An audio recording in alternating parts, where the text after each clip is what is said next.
The goal is to set demographic against demographic.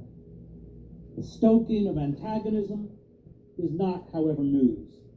It is entertainment, driven not by journalism but marketing strategies to increase viewership and corporate sponsors. News divisions are corporate revenue streams competing against other corporate revenue streams. The template for news, as Taibbi writes in his book, Hate Inc., the cover of which has Sean Hannity on one side and Rachel Maddow on the other, is the simplified morality play used in professional wrestling. There are only two real political positions in the United States. You love Trump or you hate him.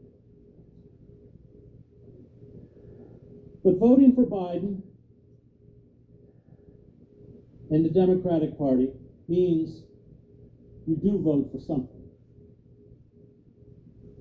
You vote to endorse the humiliation of courageous women such as Anita Hill, who confronted their abusers.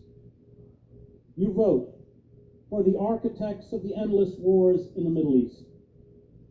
You vote for the apartheid state of Israel. You vote for the wholesale surveillance of the public by government intelligence agencies and the abolition of due process and habeas corpus.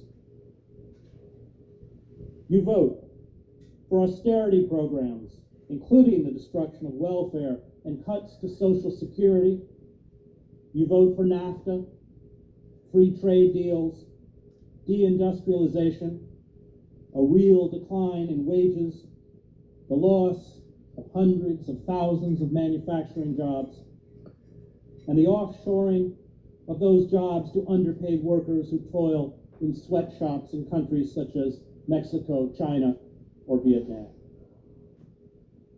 You vote for the assault on teachers and public education and the transfer of federal funds to for-profit and Christian charter schools. You vote for the doubling of our prison population, the tripling and quadrupling of sentences, and the huge expansion of crimes meriting the death penalty. You vote for militarized police who gun down poor people, often of color, with impunity. You vote against the Green New Deal and immigration reform. You vote for the fracking industry. You vote for limiting a woman's right to abortion and reproductive rights. You vote for a segregated public school system in which the wealthy receive educational opportunities and poor people of color are denied a chance. You vote for punitive levels of student debt and the inability to free yourself of those debt obligations, even if you file for bankruptcy.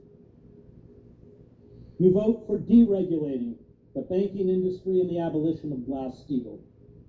You vote for the for-profit insurance and pharmaceutical corporations and against universal health care. You vote for defense budgets that consume more than half of all discretionary spending. You vote for the use of unlimited oligarchic and corporate money to buy our elections.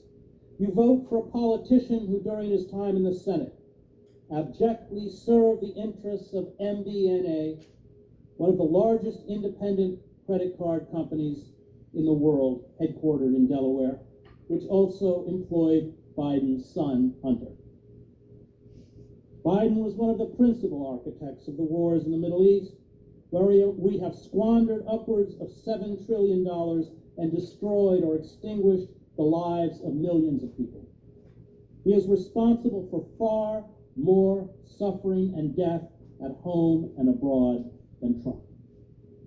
And if we had a functioning judicial and legislative system, Biden, along with the other architects of our disastrous imperial wars, corporate plundering of the country, and betrayal of the American working class, would be put on trial, not offered up as a solution to our political and economic debacle.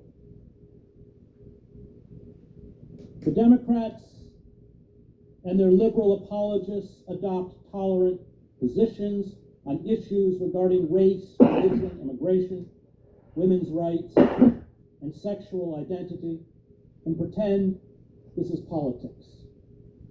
But these issues are societal or ethical issues. They are important, but they are not social or political issues. The seizure of control of the economy by a class of global speculators and corporations has ruined the lives of the very groups the Democrats pretend to lift up. When Bill Clinton and the Democratic Party, for example, destroyed the old welfare system, 70% of the recipients were children. Those on the right of the political spectrum, and we must never forget that the positions of the Democratic Party would make it a far-right party in Europe, demonize those on the margins of society as scapegoats. Culture wars mask the reality. Both parties are full partners in the destruction of our democratic institutions. Both parties have reconfigured American society into a mafia state. It only depends on how you want it dressed up. The power of politicians such as Nancy Pelosi, Chuck Schumer, and Mitch McConnell comes from being able to funnel corporate money to anointed candidates. In a functioning political system, one not saturated with corporate cash, they would not hold power.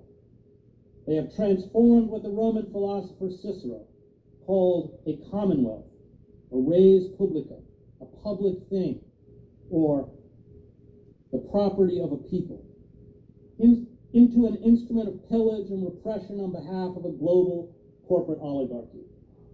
We are serfs ruled by the obscenely rich, omnipotent masters who loot the U.S. Treasury, pay little or no taxes, and have perverted the judiciary, the media, and the legislative branches of government to strip us of civil liberties and give them the freedom to engage in financial fraud and theft.